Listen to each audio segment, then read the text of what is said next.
What do we know about agency? That's most important thing you need to explain. Okay. What else? Number one. When do we have to explain agency? Before we release any confidential, before they release any confidential information. Before any confidential information is exchanged. Does that mean on the phone? Yes. Yeah, Could be. Preferably Could be. in person. If somebody calls you up and says, come list my house, and you say, okay, I'll be there tomorrow, do you have to talk about agency right then? You should. Gee, that would not be a bad 2-minute conversation. Theoretically, if that's all you want to do, you probably don't have to. But if you're going to do things properly, what would you like to do when somebody says, come list my house? Or, you know, come, I want to talk to you about listing my house tomorrow. Bring a listing presentation and the contract. More importantly, when you're on the phone, what should you be doing? Asking them if they already have talked to an agent. That would be one. Uh-huh. Finding out as much information as you possibly can, right? What's your motivation? Yeah, ask them all the questions. So once you start doing that, guess what? You're already sharing. They're going information. into confidential information, right? So you can see if you do things right, you're going to have to talk about it early. If you just say, okay, I'll be out there tomorrow, you probably really don't need to. But if you want to get the most bang for your buck and get as much information before you get out there, you should. What if somebody says, I've got a couple of agents coming out to list or talk about listing my property? What are you going to say to that one? Do you want to be the first one out or the last one out? First. Who says first? I think so. Who says last? Maybe, yes. I guess I'll throw my And there's benefits and disadvantages to The both. correct I mean, answer is both. Oh.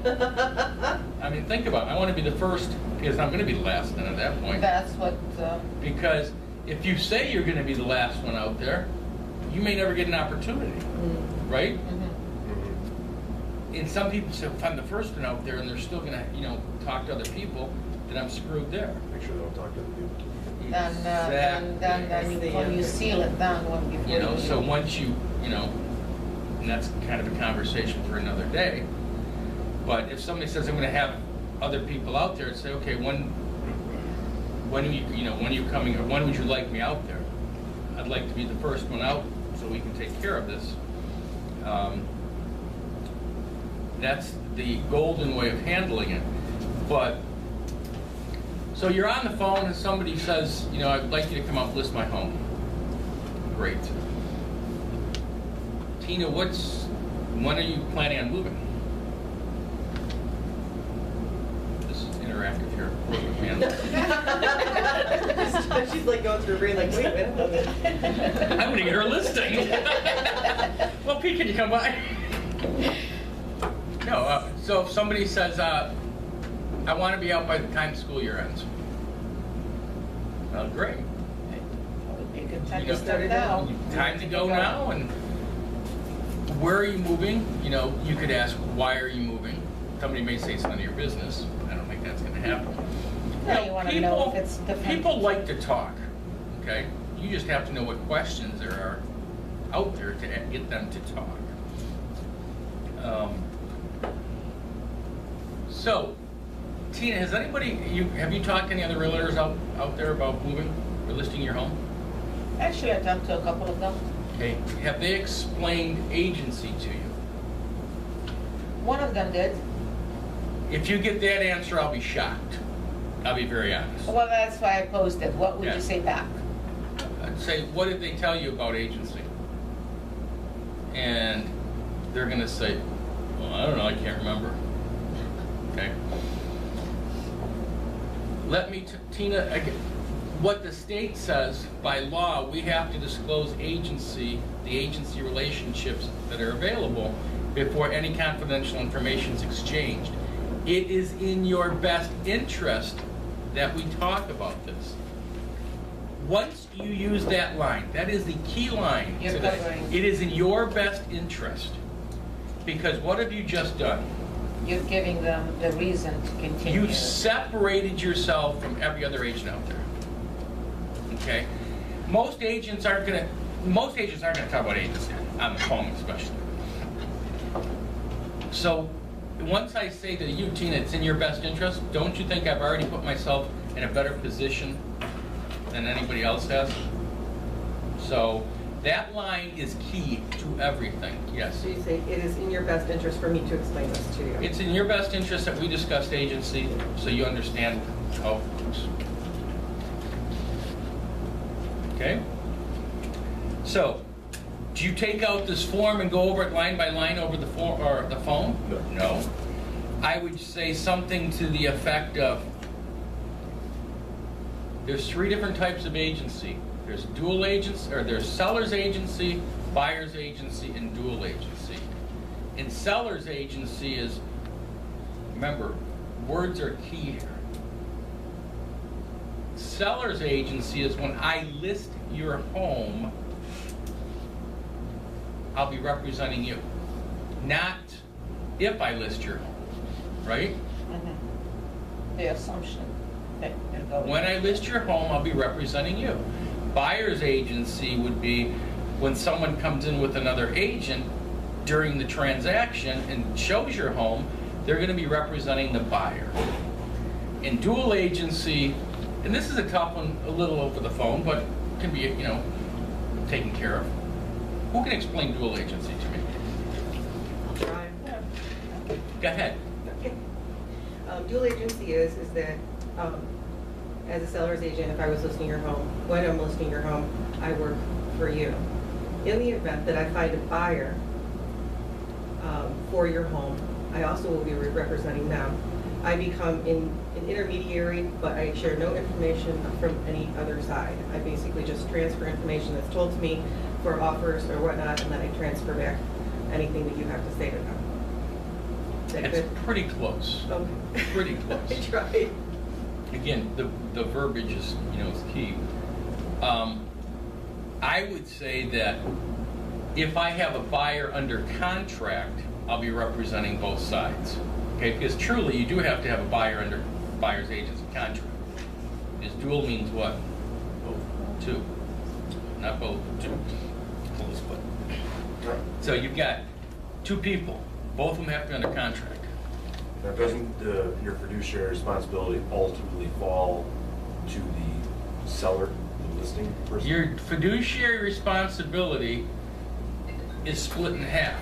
I mean, you can't give, and this is where I was going, what was the second part of what I was going to say is, intermediary, or, I'm not sure how you, was that the term you used? I believe I said that. You don't want to make it sound like you're doing nothing for them, Right. because if you're doing nothing for them, What good am I? Right. what I always say is, when we have your property listed and I bring a buyer that I have under contract, I'm going to be representing both of you. And what that tells me is what you tell me stays confidential and what they tell me stays confidential. In other words, if we're negotiating the price and the house happens to be a $200,000 house, if the buyer says write the offer at 180, but I'm willing to go up to 190, I can't tell you that. Conversely, if you tell me to go back to them at 195, but I'm willing to go down to 190, you wouldn't want me to tell them that you can go down to 190, correct? And most people are going to say, yeah, that makes sense. So what you tell me stays confidential, what you tell me stays on the right side of my brain, and what they tell me stays on the left side, and I just make sure that I don't share that information. Are you okay with that? That's how I explain it. Very simple. Because in reality, really, the dual agency truly only, for the most part, affects the negotiated price, right? Because they would always wonder, are you really looking out for them, or that would be when the question would come. Right, and it's not about really a whole lot of the other thing. Now, some of the terms might be important too, but the bottom line is price. The price. And go ahead. You found a buyer. I mean, that's a positive right there. That hey. And that's Because you're doing exactly your right. job. There are, let me tell you something about agency. people that agents cause problems with agency and dual agency. It's not clients, okay? It's because agents don't know how to explain agency. And because I'll get agents come to me and say, well, dual agent, my clients don't want us to do a dual agency. That's because you don't know how to explain dual agency. Most people, if you explain it just the way I did, are gonna say, fine. Every once in a while, you might get the occasional person who says, well, I really don't, sellers are the one who's gonna have an issue, not buyers. I really don't feel comfortable with that. Well, again, why don't they feel comfortable? Because it hasn't been explained. So then my second line of getting through dual agency is pretty simple. Tina, why did you hire me to represent you? To list your home? I heard a lot of good things about you, and I think you are the person to find a buyer for my home. That makes sense. Get it sold. Get it sold. There's a lot of good agents out there, right? I'm still role-playing here. Why specifically me?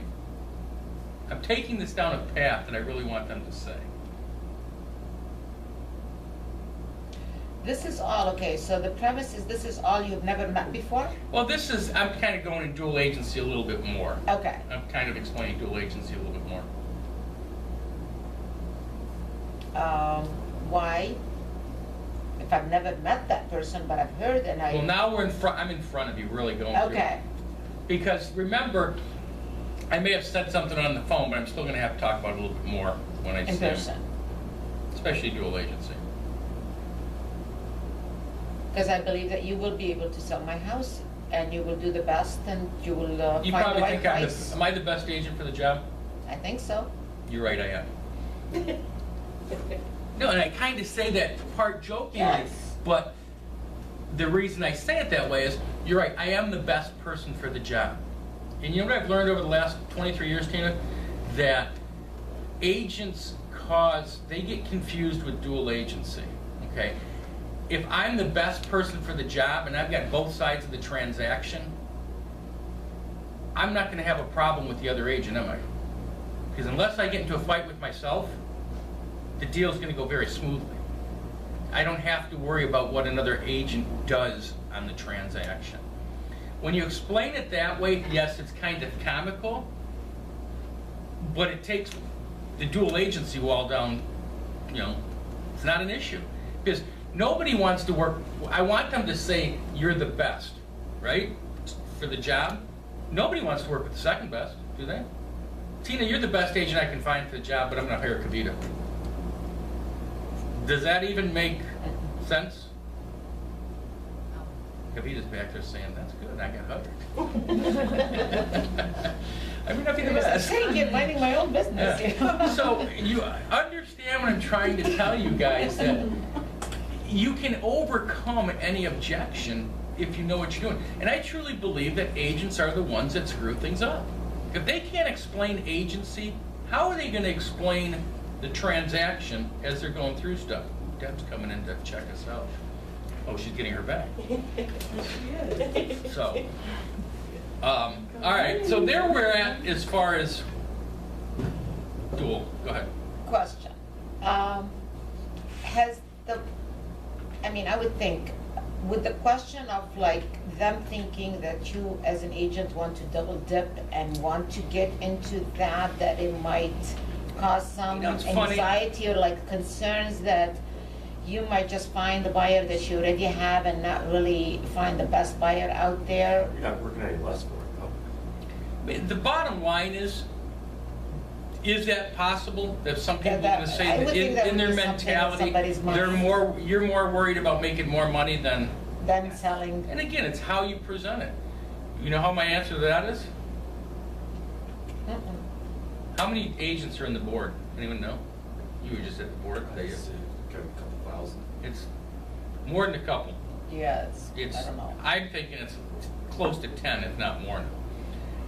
So the odds are, me as one, or I'm offering it out in the MLS to 10,000 other agents, what are the odds of me double dipping as opposed to one of the other 10,000 getting it?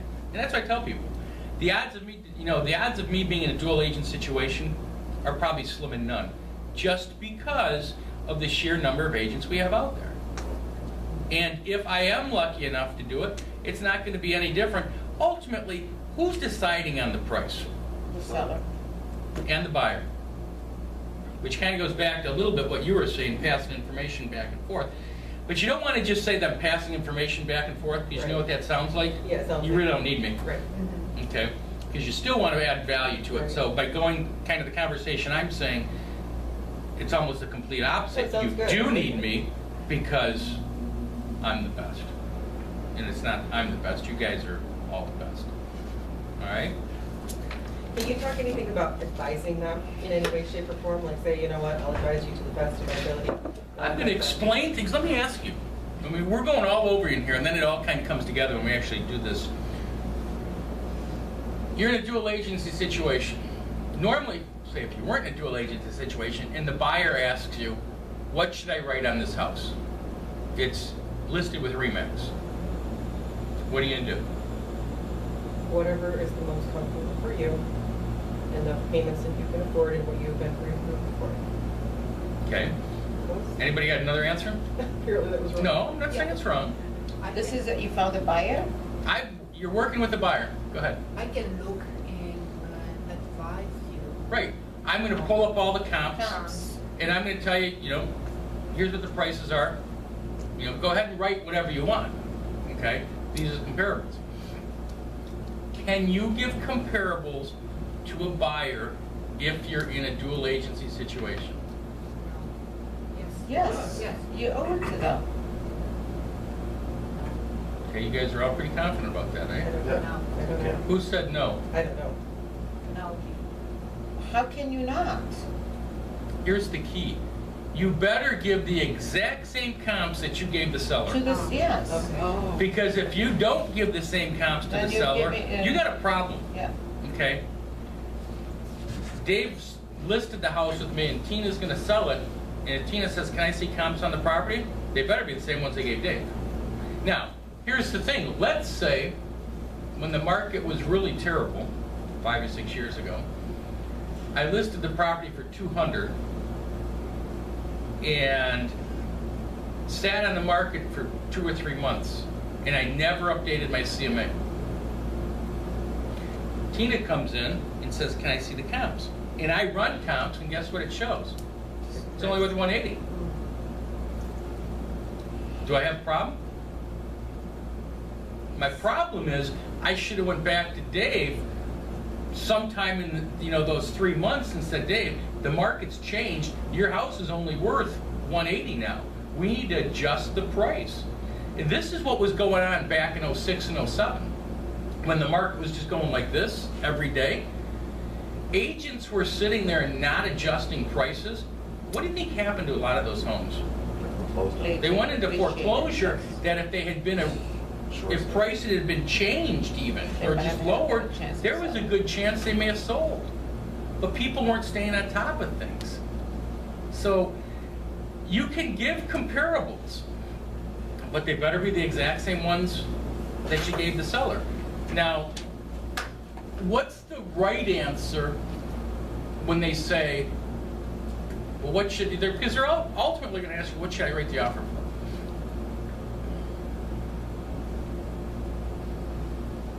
It's listed for 200, by the way.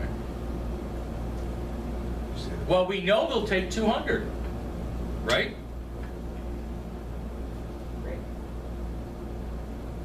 And then if they say, well, I don't want to go there, I want to go in lower, Then Right. you pick the price. You can't advise them.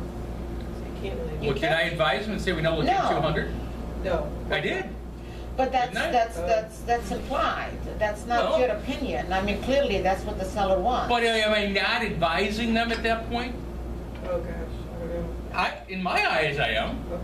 I mean, I'm not sitting here saying that may not be the answer they want to hear, right? But am I saying, did you get the paperwork? Kavita, can you give them a package, please? Thank you. So you can see that you can't say we're going at 190. And let's say the seller did say, I'll take 190. And you go back to the buyer and say, before, and he says, well, what should I write the offer? Well, I know the seller told me they'll go 190. No. Writing or something from the seller saying, you can go ahead and tell them that I'll take 190. Okay? If you don't, you've got a problem. So if somebody says, what should I offer? Tina, the house is listed for 200. We know he'll take that. Well, I want to go in a little bit lower. That's fine. If you want to go in lower, great.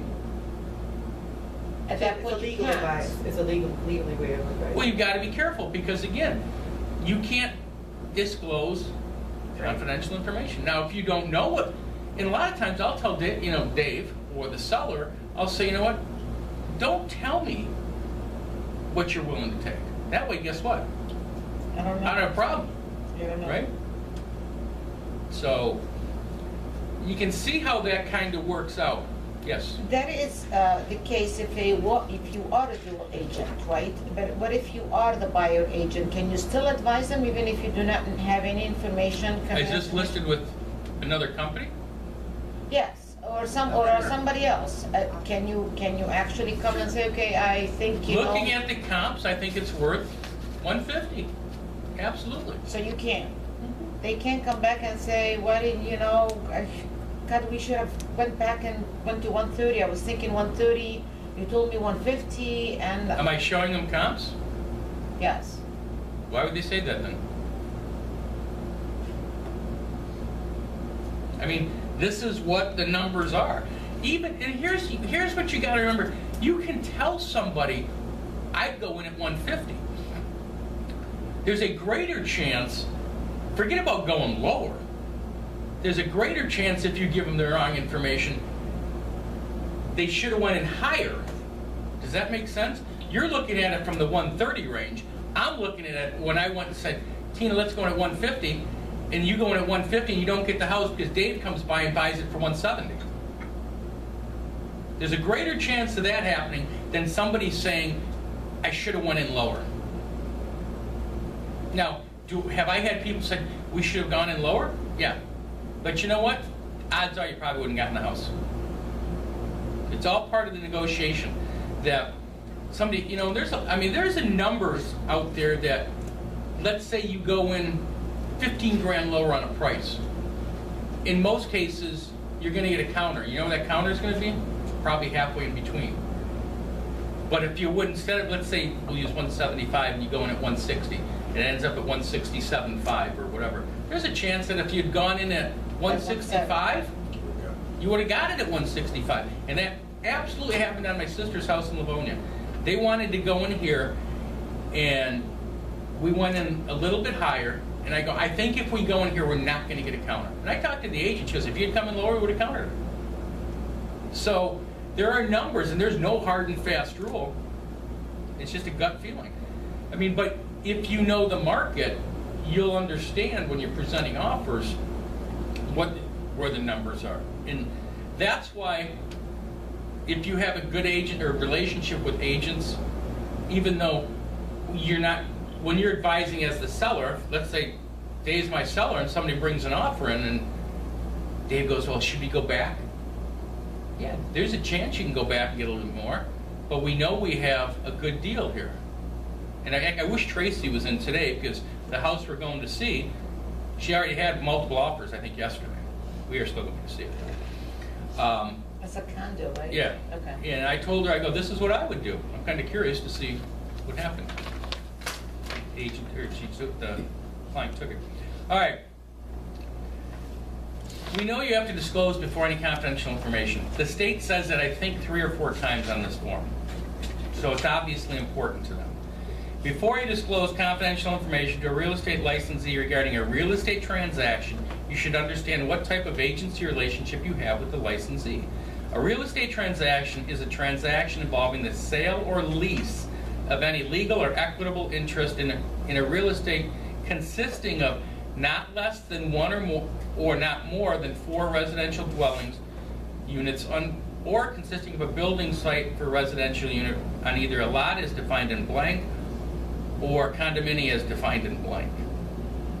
So, you've got an 8-family apartment building. Don't need to know. right? Okay. Would I explain agency?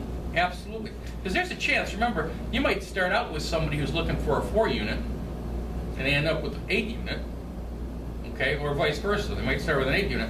I would always want to explain agency, because what is it you want after you sign this form? What's the next form you want signed? Exclusive agency. Buyer's agency contract, right? So it's hard to get a buyer's agency contract signed if you don't go over agency. And whether I was selling somebody the Taj Mahal or something else, I'd want to have them under a buyer's agency contract, so I'm protecting myself. Does that make sense? You're selling a strip mall or leasing a strip mall. Theoretically, you don't need it. Why do you think they say up to 4 units and not more than that? For units is still considered residential, and, well, you could still purchase it on like a regular conventional mortgage. I don't really know, I'm just guessing. It's 3, I remember in the board class, there was a few questions about that. More than 4 should be a commercial. Right.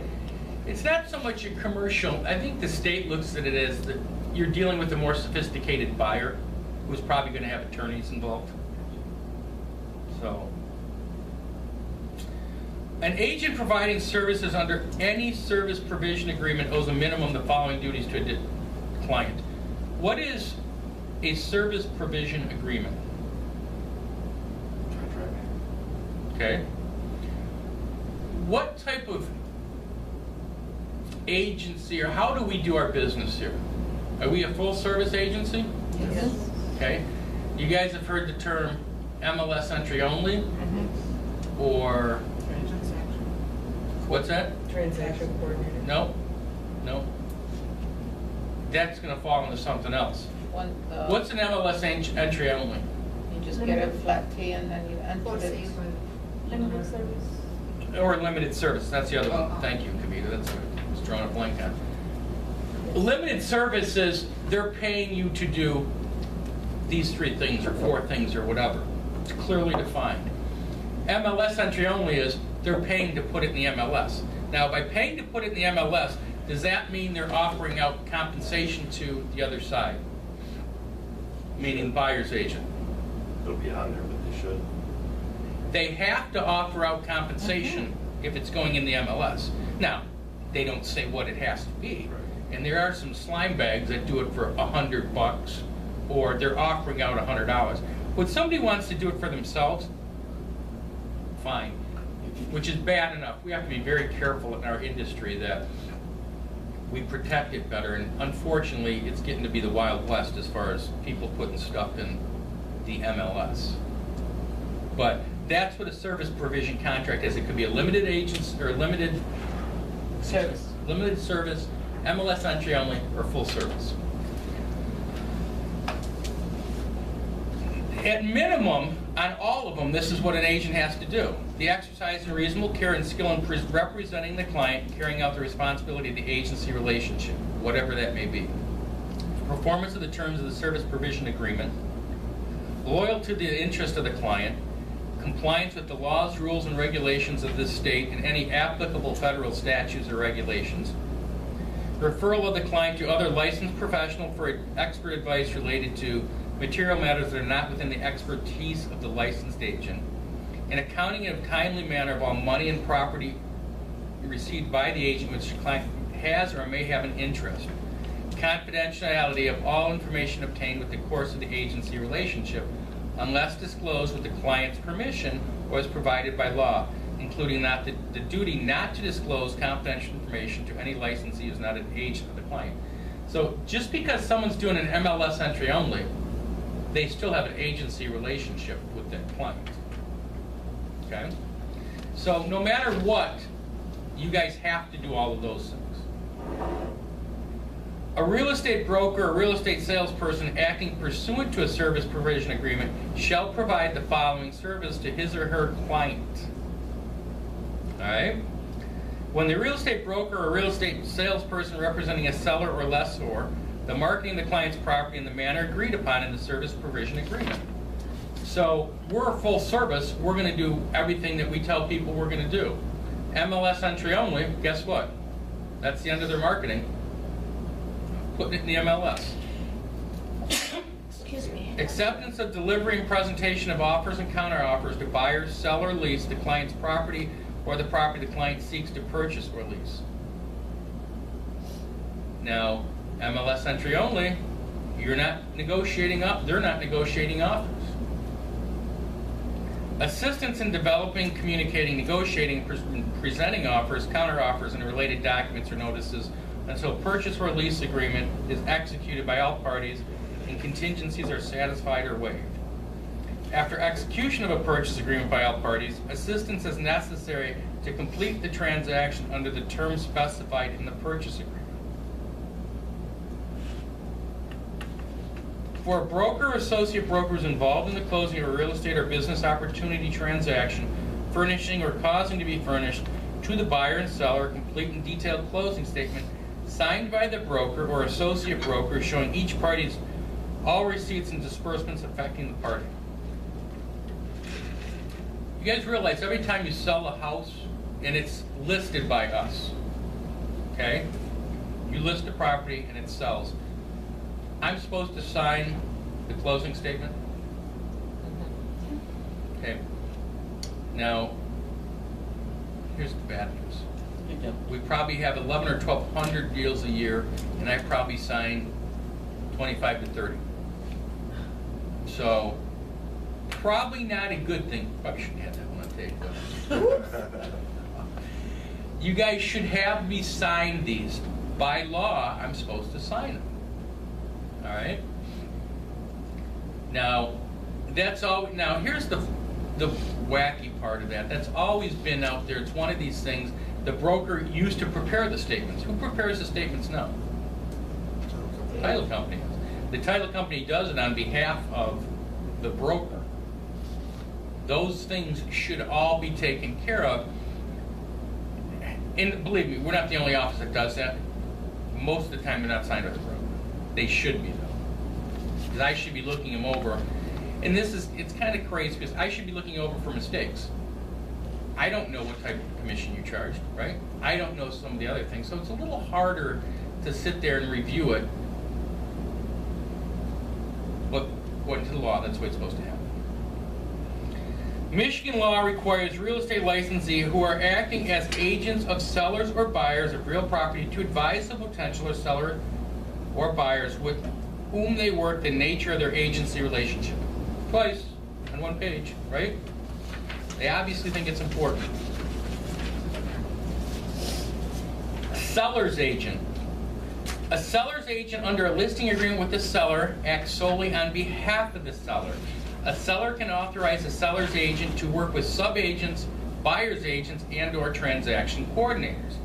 A sub-agent of the seller is one who has agreed to work with the listing agent and who, like the listing agent, acts solely on behalf of the seller.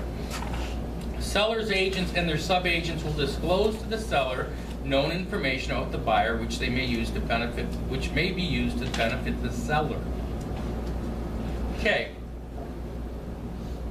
Sometimes you don't want people to know who the seller is or the buyer, right? You could have people that don't want their information disclosed.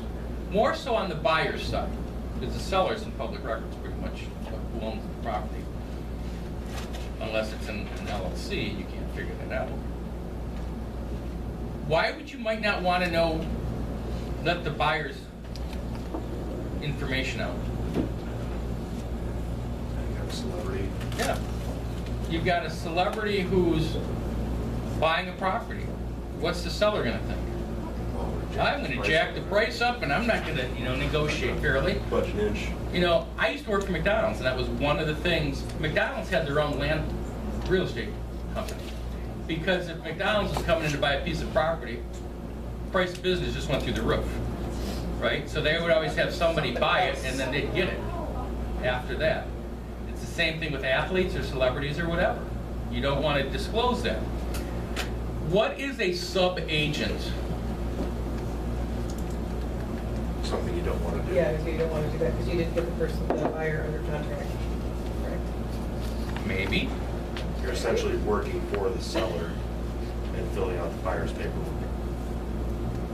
Yeah. maybe. How about back in the dinosaur days, prior to 1995, everybody worked for who? Seller. The seller, right? I listed the property, and an agent from Remax came, brought the buyer. Who were they working for? Seller. They had a sub-agency relationship with me. What I told that agent that they couldn't tell their clients. Okay? 95 comes along, NAR does the research and says, all the buyers out there, who represents you? And they all say, my agent does. Well, guess what? Their agent didn't represent them. They had no representation. So along came dual agency. Clearly defined, your work, not, did I say dual agency? Buyer's agency, which ended up bringing you dual agency. These are all our buyers over here, and these are all our sellers here. Your agent's representing you, your agent's representing you in most cases.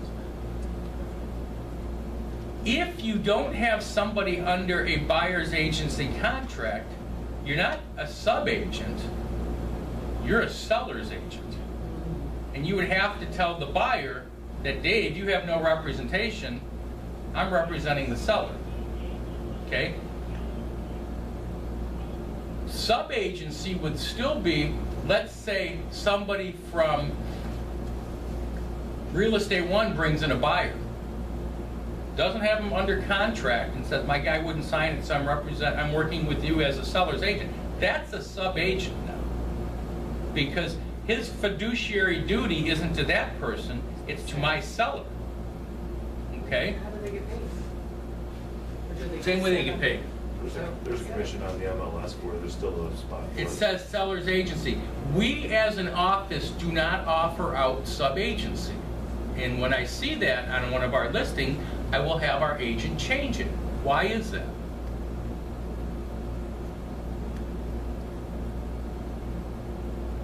Well, because it doesn't make it very clear as to, Yeah, potential legal there is ramifications. it's very gray line. Dave works for XYZ Realty. I have no clue how Dave does his business, right? He could be a slimy agent out there. So, let's say he is a sub-agent, and I tell Dave, we'll take 190 on this house.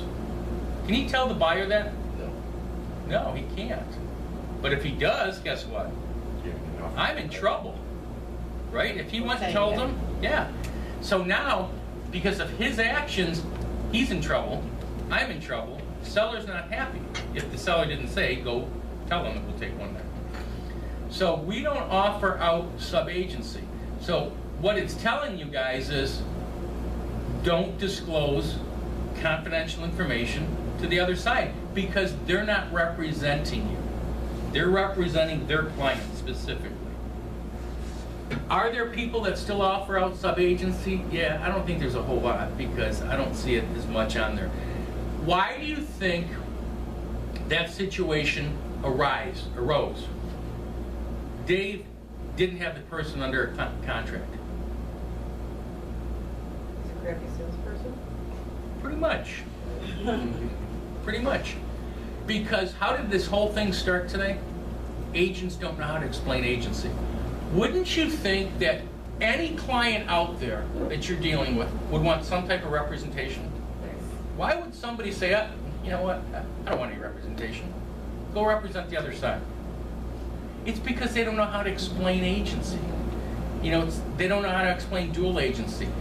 Or they don't want to get into a buyer's agency contract. Why? Because somebody's telling them, you're going to be in this buyer's agency contract for 6 months, right? Or whatever. You could be in a buyer's agency contract for 15 minutes if you wanted to. It's how you present it every step of the way. So Dave's client says, you know what, I really don't want you to, I don't want to be in a buyer's agency contract, I just met you. Dave's answer could be, how about if I just put you in a buyer's agency contract on this house? That way I'm representing you during this transaction. And if it doesn't work out, you're free to go anywhere else. You Because need to that's, set time, you know, you Right. can say, you know, let's just work together for the next. so, but agents don't think that way, and that's why, that's really the only reason somebody wouldn't want representation, because the agent didn't do a good job explaining. Plain and simple. Yes? I have a question. If they don't get into an agency relationship, are they still responsible for the $295 if they're a seller or $50 if they're a renter? Building sellers. Well, I can tell you one thing. You're not, I'm say this, I'm careful. You better have everybody under a buyer's agency contract if you're working in this office. How's that? That pretty clear? Pretty clear about Got it. that one, Okay. a long time ago. Check. Okay, another, can I have a question? No. But go ahead. Okay. The sub-agency, Mm-hmm. it might not, like you said, you're not supposed to be talking. What if he has an agreement and you're talking as agents? If you have relationships with other agents Mm-hmm. and you are in the midst of a transaction, you're not supposed to be sharing anything, however there is. Are you talking about negotiating now? Yes. Okay. What is the fine guidelines to that? Because Do we agents know- talk between each other to put deals together? Absolutely. All day long. Are they putting themselves potentially in a bad situation? All day long. What is Okay. is there like, you know, Well, an iffy? it's like is anything there- else. I'm talking to my clients, and this is why negotiations should never drag on. If somebody gives you an offer, you should be able to wrap it up in a couple hours. Okay? And the way you do that is, A, you have the rapport with your client, and B, you have rapport with other agents. I mean, I'm doing one, we're writing an offer at 10 o'clock, Cindy is, for a client of ours. We've sold their house and we're looking at buying something. I already talked to the agent. I just flat out said, is there any room to negotiate on the price? And she said, probably. Now, she didn't say where, but she did say probably. Now, theoretically, should she have said that? Maybe not. She didn't tell me where to come in at. Okay? But I know I'm dealing with 75-year-old people on my side. Do you really think I want to drag this out back and forth? They have no computer. You know, so this is not going to be an easy transaction. And let's put it this way. It's in a 55 and older complex, so I'm assuming her people are old too. All right, so what's in the client's best interest? Trying to make it as simple as possible for both sides. I'm not going to beat somebody over the head for this. You know, let's figure out a way to make it as painless as possible for both sides. I know the agent really well, so let's figure out what's going to work for everybody. That's kind of what we're doing. Hopefully it's offer written, taken to them, accepted, not a counter or anything else. You know, could I have gone in lower? Maybe, but I can guarantee you it would have been a counter. So I'm trying to go in at a price that doesn't bring a counter back. So, so you understand sub-agency. Sub-agencies aren't in the office, sub-agent is outside of the office. We do not offer out sub-agency. Okay, on the MLS, it's going to say, on your listing, when you're filling it out, sub-agency, buyer's agency, transaction coordinator. Really, the only one I want you to use is buyer's agency. Individual services may be waived by the seller through an execution of a limited service agreement. Only those services set forth in paragraph 2, B, C, and D may be waived by the execution of a limited service agreement, which I don't quite understand the whole thing. If you flip back to page 1, number 1, everybody needs to be in those. So B, C, and D can be waived, right? So that would mean A and E can't be waived. So why don't they put A and E in number 1? Haven't figured that one out yet. I know. Doesn't make sense. The state came up with this form. Does that explain it? Yep. Okay.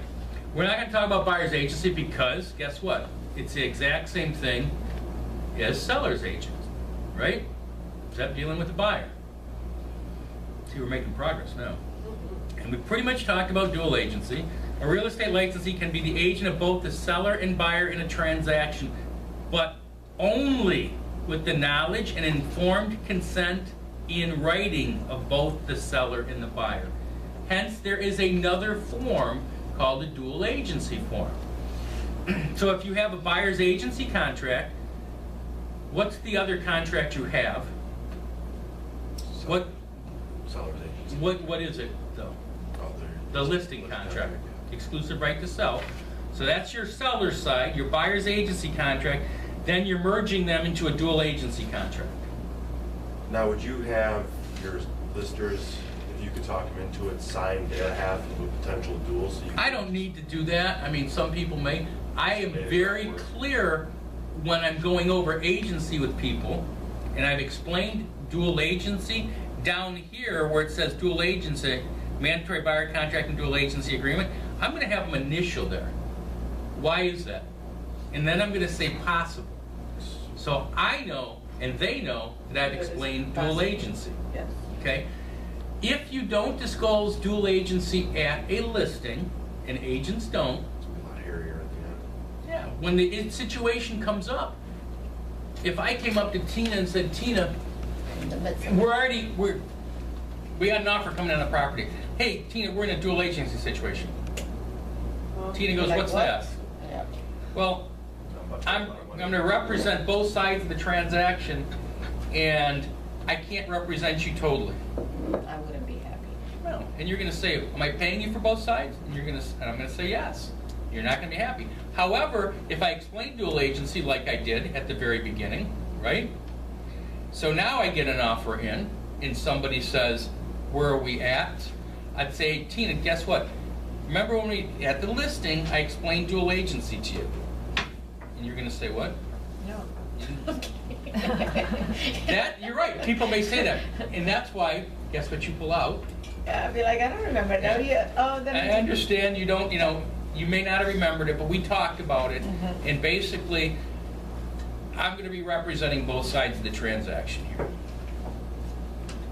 Much better explaining it at the beginning as opposed to, Well, it sets the tone for trust as well. that's because, exactly you right. just don't want to You come do back it at like the that. end, Yeah. they're going to think you're trying to sneak You're just- something in. Exactly.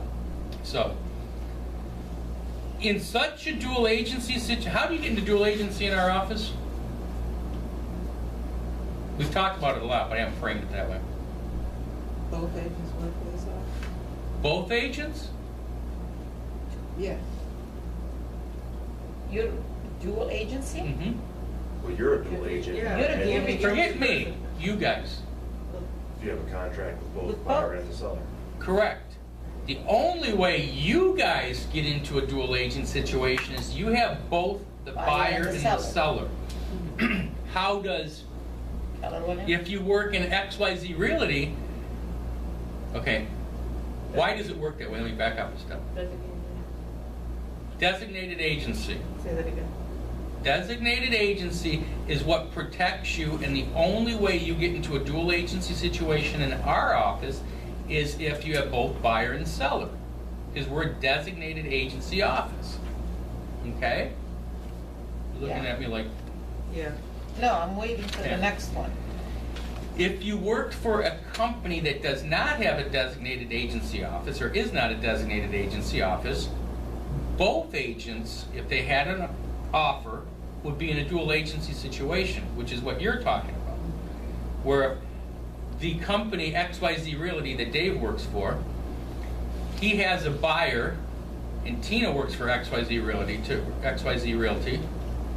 She's got the seller, and Dave writes an offer on her property. You're both in dual agency, okay? So designated agency came in, I can't remember how long it's been, 2000 maybe, right around when I got my broker's license. That it came in, and this is what you need to know about designated agency. It was put in place to eliminate as many dual agent situations as possible. The dual agency is not the best scenario, No. right? But if I can wipe out half the dual agency situations or more, it's a good thing. And the way it happens is, you get to represent your clients if we're a designated agency office, and you get to represent your client as the buyer. The broker, me, and who's really the broker? My favorite answer question? Keller Williams. Keller Williams, and me as a supervisory broker are always in dual agency situations. You guys aren't. You get to go and do your own thing. Because we are a designated agency office, yes.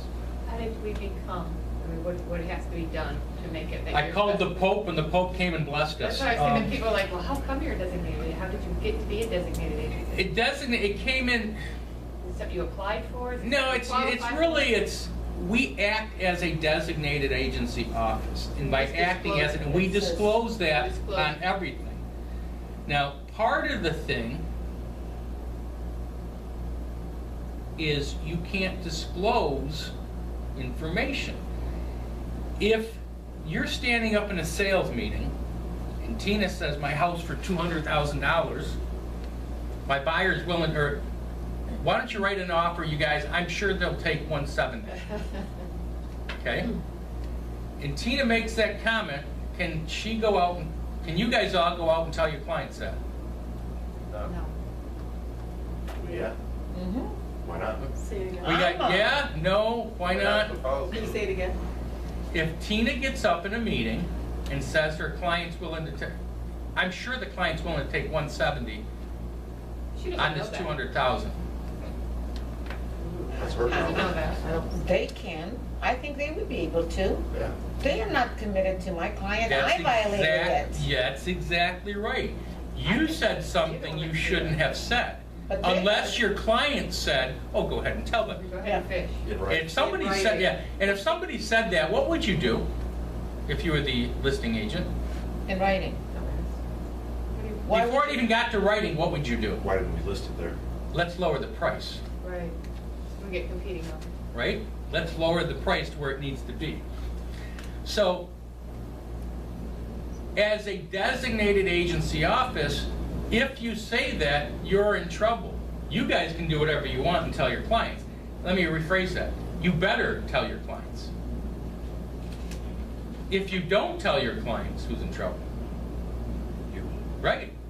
Not me, you. Me. You're using me's right. If you're not, if we weren't a designated agency office, and Tina made that statement, could you guys say anything? No. That's correct. You can't advise Because on price for either one. Your fiduciary duty, you still have a fiduciary duty to her client, okay? So, clearly, designated agency, now there's something else, and I looked at the board. When I was taking the test, the way they described it was very beneficial to him because it was one of those very confusing topics. It basically said in a designated agency, all agents are competing with each other, as opposed to, so basically we're all, that's And that's, why, you can look that's at it why that it way. was okay. I look at it and say that you don't want to, now if you're going to explain it to your clients, are you going to sit there and want to say, all the agents in the office are competing No. against each other? No. Or do you want to have the attitude that your only agency relationship is with, Me, and if you can't get a hold of, me, who do you talk to? Pete. Exactly. So that's why I explained what I do, so that way it does make sense as opposed to trying to say it this way. Yeah, but that's what I'm saying, is that explains why, if I were to say something like this and they hear it as agents, then they should be able to use this information, because That's they're really, exactly right. they're not, Their not only loyal to my agency relationship is with the listing client. Yeah. Now, when it's with me, when I go on a listing appointment, it's kind of stupid the way I explain it. Because because I'll you're say- screwing yourself. Well, no, I'll tell You're the people broker. that Cindy and you're gonna be working with Cindy and myself, and if you can't get a hold of Cindy and myself, you get to call me. Because I'm on the form, so it does get a little confusing. Well, I'm sure it gives some confidence, though. All right, so we've got dual agency. Let's see if we go through the whole. In such dual agency situations, the licensee will not be able to disclose all known information to either the seller or the buyer. As a dual agent, the licensee will not be able to provide the full range of fiduciary duties to the seller or the buyer. And we talked about that. It's limited.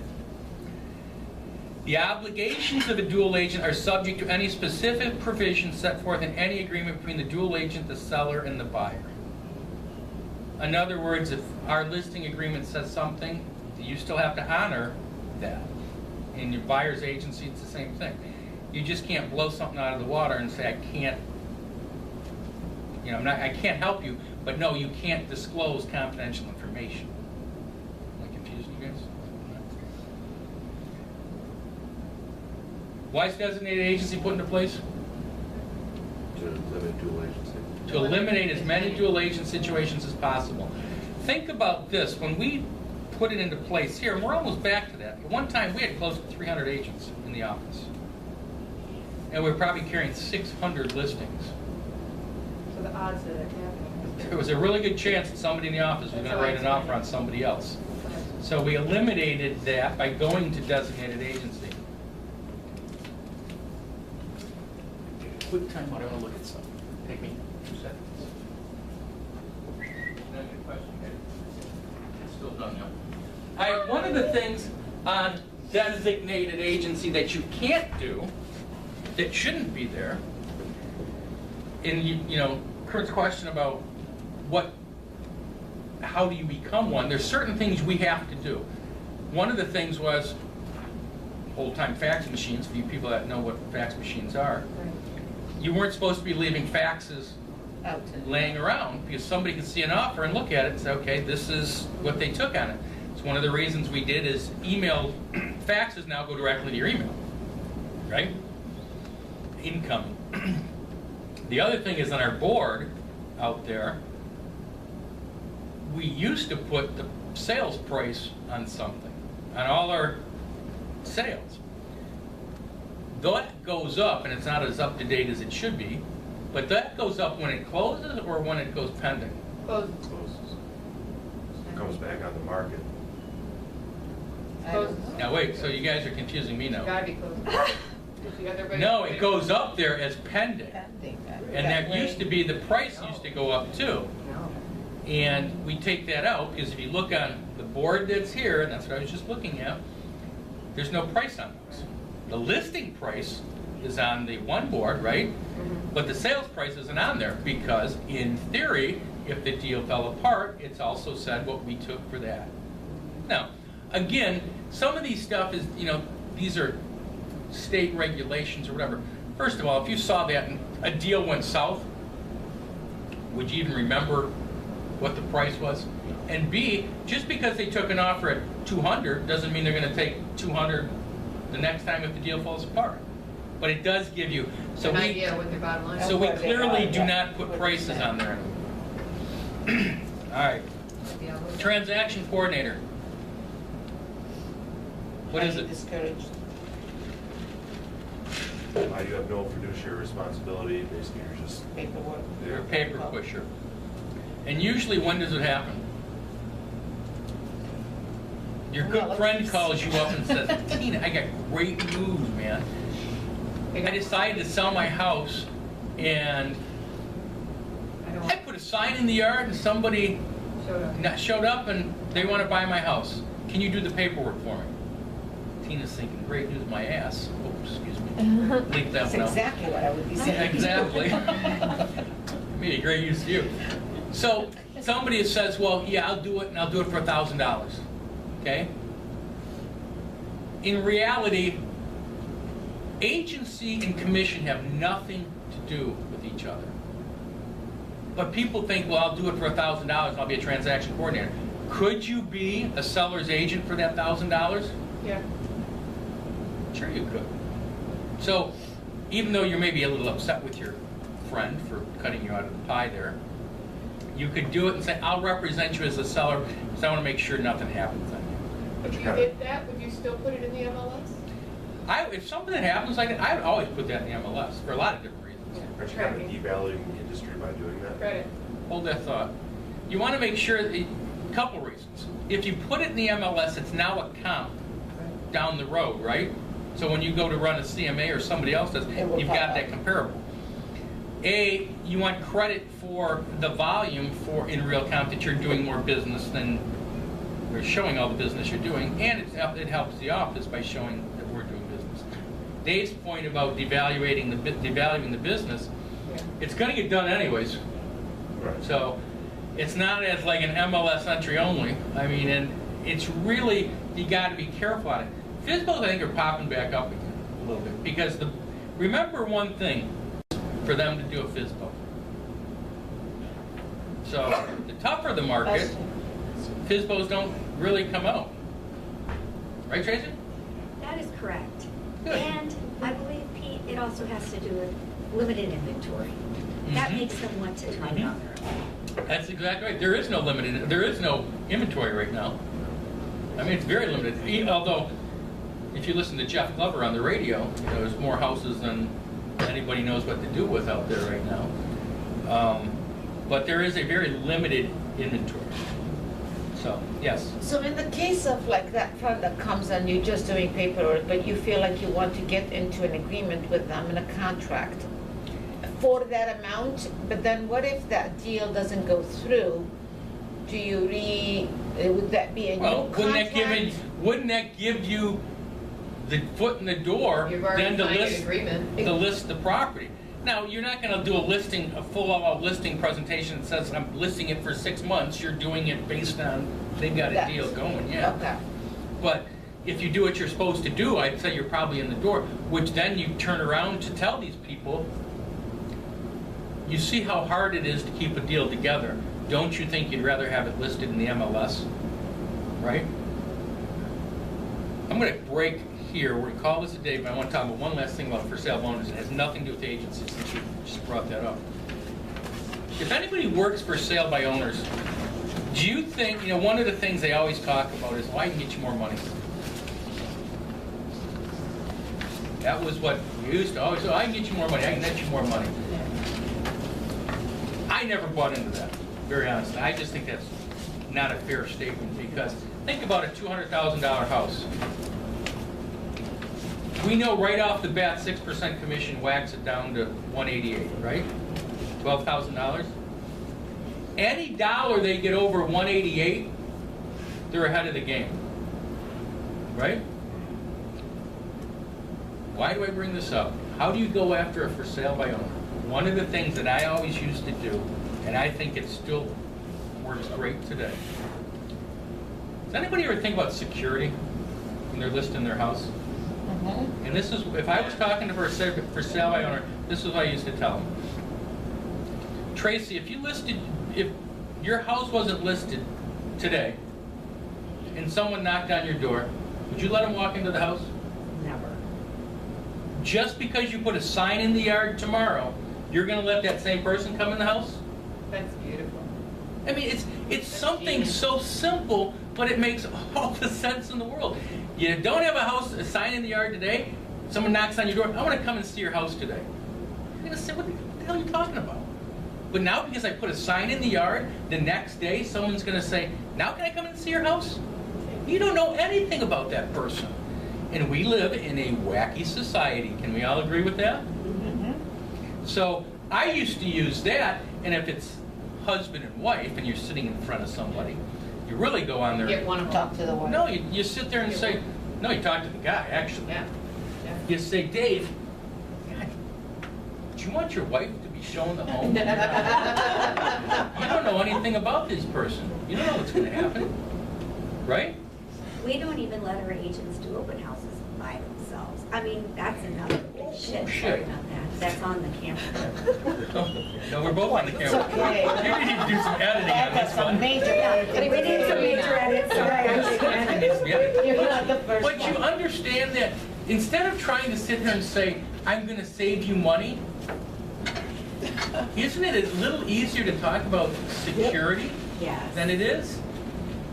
So that's my tip for the day.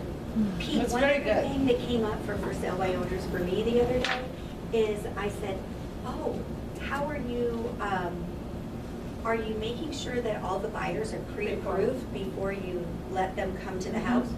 No, I thought I would just check later if they made an offer. Yeah, So it's it just- made them think. No, and that's exactly right. And I guarantee if you bring up that and the security right then and there, you are going to get somebody stopping dead in their tracks. So, did it sell? Or are you still taking My offers? offer is coming in today. Oh, so the first one never came in yet? No, the first one is still being signed by the Okay. people down in Florida. Okay. Yeah. That's not your condo, the The offer isn't in my hands yet, In but I've Livonia? been told, Already? yes, I've been told.